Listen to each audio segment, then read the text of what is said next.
Hello and thanks for joining us. It is a given that achieving macroeconomic stability is a key priority for the Nigerian government, as contained in the Economic Recovery and Growth Plan (ERGP). Achieving inclusive and sustainable growth became imperative as various statistics over the years rate Nigeria's poverty rate significantly high. This is despite being Africa's biggest economy and having one of the highest economic growth rates at an average of over 7%. Observers say achieving inclusive growth is key, where economic growth translates into creation of employment, providing equal opportunity and empowering people through education and skills development. All these aimed at alleviation and eventually eliminating extreme poverty.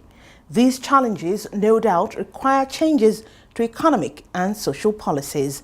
And to this end, the Buhari administration has, since inception, focused on its campaign promise of a robust, well-structured social investment program to create jobs and alleviate poverty. Since investment in social protection is imperative to secure any recovery or growth gains. Observers also agree that for Nigeria to bridge its deficit and capacity issues and achieve the goal of being a top economy by 2030, strategic plans must be put in place to support the most vulnerable in the society and catalyze productivity. The national social investment programs were created to overcome the past failings and enshrine values and the vision of the Buhari administration of removing Nigerians from poverty through capacity building, investment and direct support. Programs such as the National Homegrown Feeding Program, the National Cash Transfer Program, the Government Enterprise and Empowerment Program, GEEP, which entails trader money and market money, and Empower. We will bring you the backgrounds, the impact so far, the processes of keying into the programs, the testimonies of millions of beneficiaries across board, and plans going forward. We equally importantly give you facts to dispel distortions and misconceptions on the programs. Welcome to Social Investment Focus. This is where we take you through promise being kept and work in progress in social empowerment. I am Sheung Olagunju. Thanks for joining us.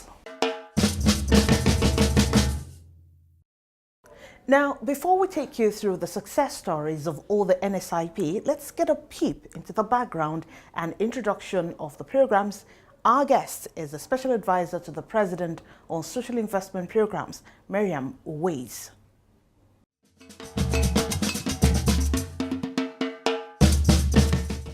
The SIPs are actually a conception of this administration to reduce unemployment and also address the widening disparities between the rich and the poor. The poverty indices in this country have been deepening over the years, with hardly a glance at people who cannot afford or access any capital for their businesses or even to enable them grow out of their poverty.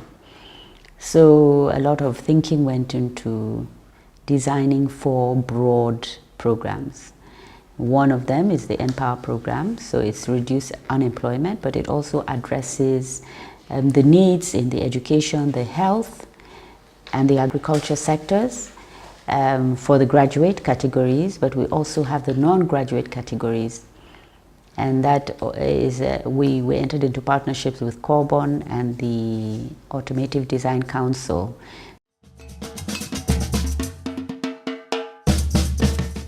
The conceptualization of the programs began before the administration came into being, but I was invited to serve in November 2015, and by December 2016 we had started the Empower program and the Cash Transfer program.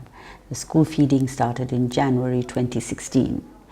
The GEEP program, which is managed by BOI, also began in December 2015.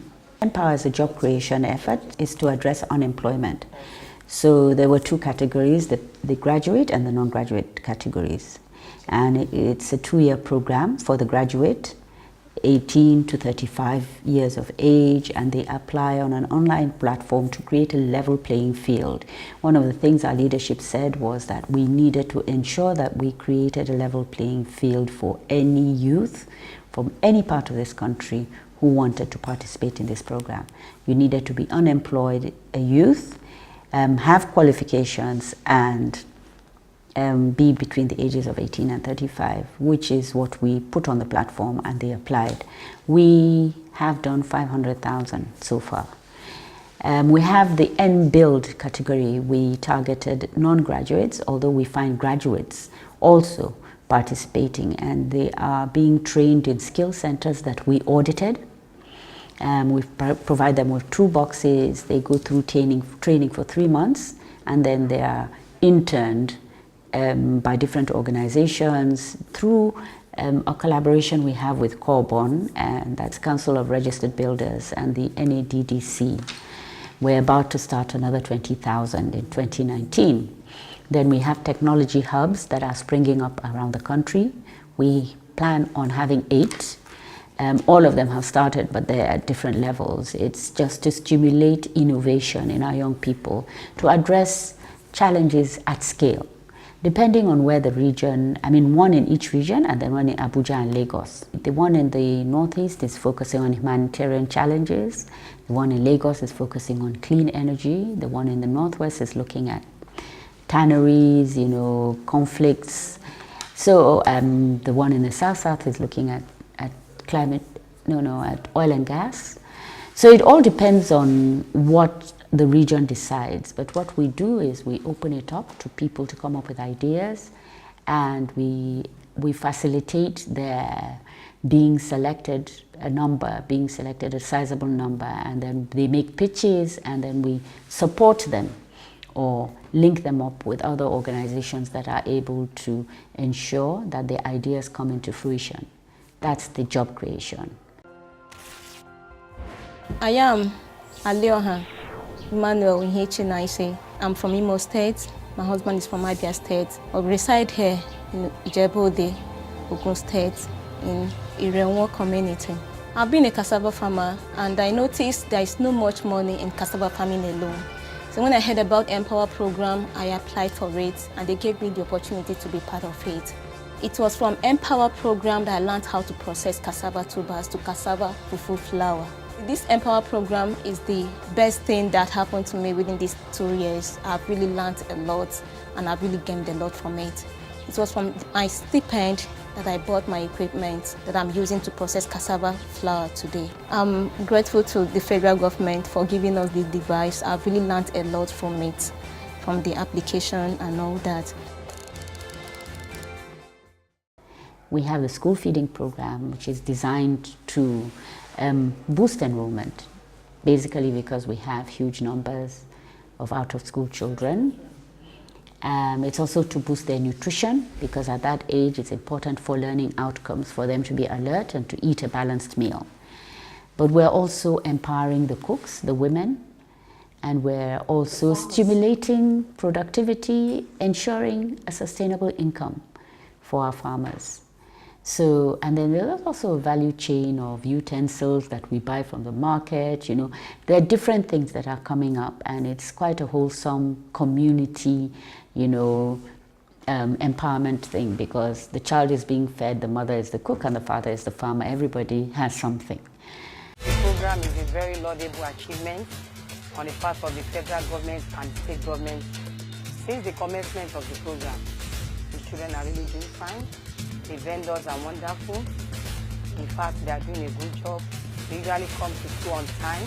They serve the children, they serve the puppies. The program has really helped the children, because there are some puppies, they don't have access to balanced diet.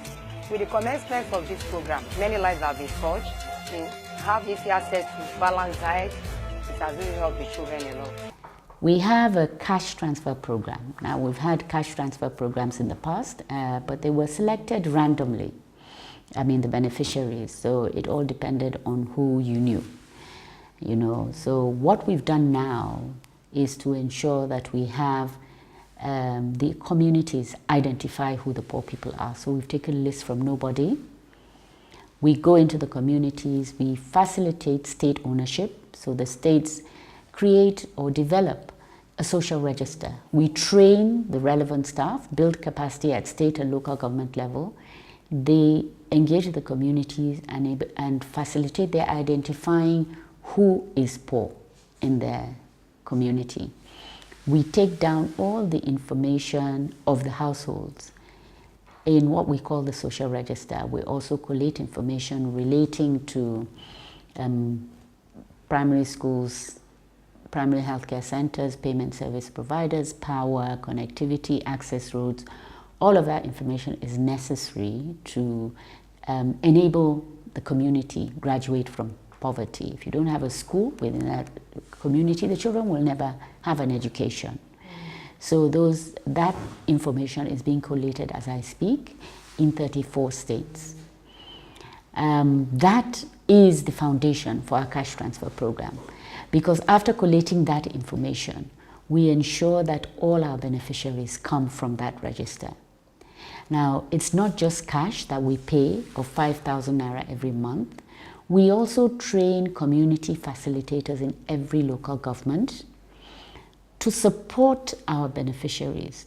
So they visit our beneficiaries every week. They train them on financial skills, they handhold them through their challenges, they mentor them.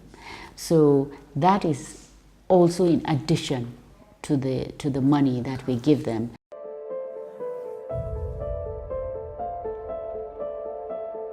Sunana Ezekiel Shetari, ina Arru Kwalala Kalgama, Taraba State.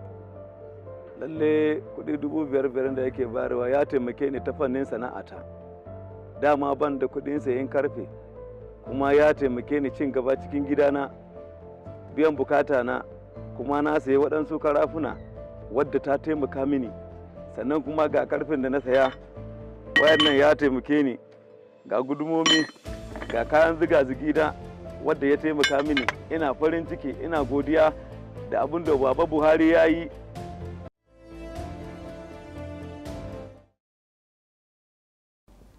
And then we have the Government Empowerment and Enterprise Program. We have 3 products. We have the farmer money, the market money, and the trader money. And the farmer money is anything up to 300,000 to farmers depending on the season, without a collateral. With the market money, all you need to do is form a cooperative, because people at that level of requiring a loan of between 10,000 and 100,000 really don't have collaterals, and they don't have anywhere to go for capital. So once they form cooperatives, those members now apply peer pressure to ensure that each person repays on time. It's a 6-month tenor loan without an interest element, but we do have an administrative fee of 5%, a flat fee, so that we can pay the agents that help us recover the loans. I started this in 2008, right after my youth service, when after looking for a job all here and there and couldn't get one. With the little savings I had after NYSC and the grant from friends and relatives, so I'm able to start the flour and all these decorating materials sales. A friend introduced market money to me, so I was asking what market money was. So he said it's a sort of a soft loan from the federal government. So the one thing I don't like taking is loan because of the interest. I've never had a bank give you a loan for a single-digit interest loan, but I was told this is a non-interest loan. It was amazing. I thought it will never come, but at the end, I had it. I got the alert, 100,000 naira in my account. I was still thinking maybe it's just all these guys that used to defraud people until I got to the bank. And I was given the 100,000 naira, so it was surprising. It was a surprise. I've never gotten such thing from the federal government. The volume of goods I bring in has increased, but if there's still a means of getting him much more fund, it will still help. And then we have a trader money. You don't even need a bank account for that. You don't need it initially. It's 10,000 naira to the petty trader who owns a phone.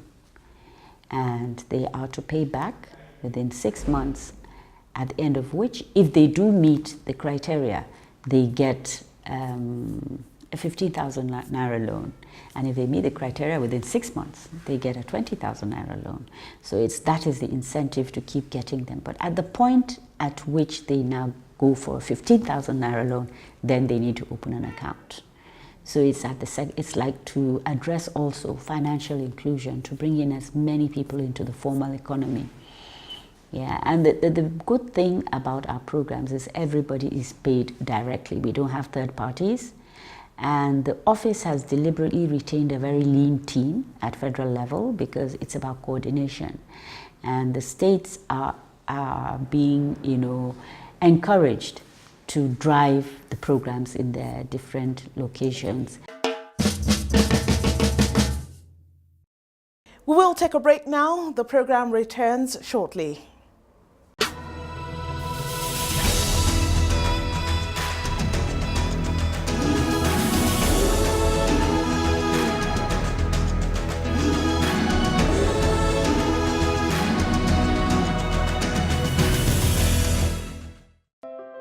Starting your business shouldn't be a scare when you have the right support. Support that helps you grow. Support that helps you expand beyond borders. And this support extends to every single person on the value chain. All the way down to the leaders of the next generation. At Bank of Industry, we believe that supporting one is supporting all, with a system set up to provide financial and advisory support for growing and large businesses. Visit any of our offices, website, or social media pages to get in on how you can benefit from this today. Bank of Industry, transforming Nigeria's industrial sector. My name is Akikumi Temitokwe. I'm Center Coordinator for System Kubwa Center. System is Construction Skills Training and Empowerment Project. Okay, well, it's been very nice, but a lot of work too. We did the orientation, it was good, successful. A lot of them turned out, and then we started induction because we also had to induct them into the National Skills Qualification Framework, which is one of the things that is being targeted now, especially in the skills sector. We've been more or less mentors, choosing some of the traits they even take.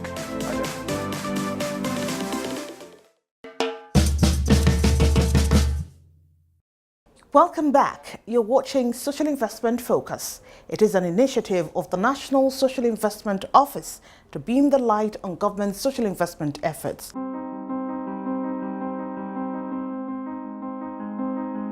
As part of its social protection efforts to protect the vulnerable Nigerians, the Muhammadu Buhari administration established the National Social Investment Programs (NSIP) in the year 2016, comprising Empower, National Homegrown School Feeding Program, Government Enterprise and Empowerment Program, and the Conditional Cash Transfer (CCT) program to tackle extreme poverty and hunger in Nigeria, with one of the most prominent being the National Homegrown School Feeding Program.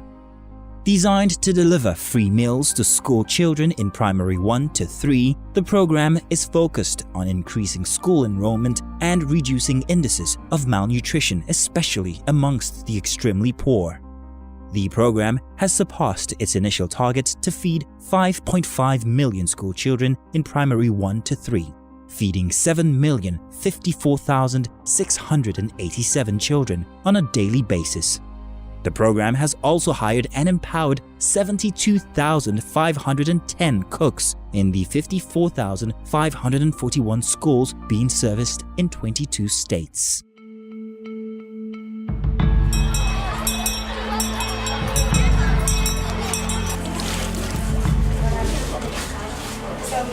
Before the program started, I had the average population of about 190, but now they're up to 256.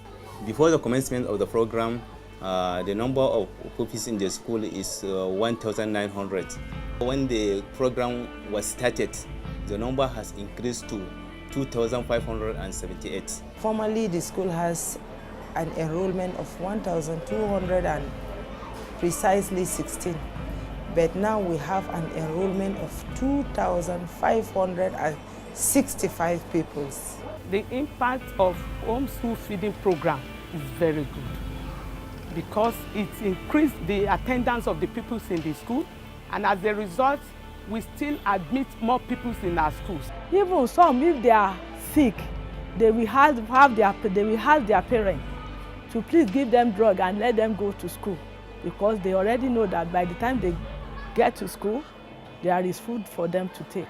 It has affected the well-being of the pupils, because you see, before some of them normally come to the school without even taking a meal in their various homes. Now, because as a result of this feeding program, the pupils are eager to come to school. The scores of the pupils are excellently improved compared to when the program has not started. A total of 1,069,140 people are presently being fed in Kaduna State, with a total of about 13,390 cooks that have been engaged who are cooking meals for these peoples. We also have a total of about 3,922 schools that are presently engaged in the exercise. We have close to 2,163 vendors participating in the program in the state. The number of schools currently enjoying the program is 2,069. When you also look at the volume of the cash that has come into the system, because close to 1.3 billion has been expended on homegrown school feeding program since the inception in Oyo State. The project is working and is commendable. We have equally carried a study where we have discovered the number of pupils that are now attending schools had significantly increased. Prior to it, we know the difficulty government and other agencies are having in seeing that these children go to school. When I'm coming to school to come and drop my children at the school, they have to eat at home, and when they're coming, I have to package their food on the lunch box. But this time around, when they eat at home, I just give them snacks for them to sustain, because I'm sure they will give them the food at the school. People are very happy with this program. It's good. My name is Abubakar Adelwasi. I'm primary 2C. My best food is jollof rice and egg. I like the rice they give us for school. My name is Okafo Samson. I am in basic 2A. I like the food that I was given in school today because it's good. The food from school is sweeter. I like rice and beans and egg because he used to give me energy, and I used to listen to my teacher. My result I used to take first, and my parents used to happy too. Despite the initial challenges at inception, the National Homegrown School Feeding Program has proven to be one of the most successful social intervention programs of the Muhammadu Buhari administration. We started this program in 2015 with a supply of 1.6 million pupils. The impact of the feeding program is so huge. The revenue of the company boosted so much that we were able to increase machineries in the factory, right? And then the number of staff we employed also increased. I run Winchester Farms Nigeria Limited. I am directly involved in the National School Feeding Homegrown Program as an aggregator. We are responsible for supply of meat. The effect on my company is enormous. One, in terms of the business, it has increased our capacity. We are able to do more than what we were doing before. And two, we've been able to employ more than what we have employed before. In terms of the sub-aggregators, from my figures, each of them have employed between 5 and 6 direct labor. And if you're looking at that figure, 12 times 6, you're looking at 72 people employed under the meat aggregation. And if you look at the non-direct labor, transporters, you know, the people that are helping to clean the offals after they process the product. You should be looking at around another 80. I can only commend the federal government of Nigeria for a good job done. Homegrown school feeding program, feeding tomorrow's leaders today.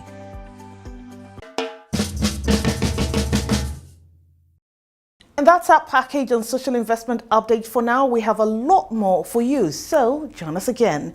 I am Sheung Olagunju. Thanks for watching.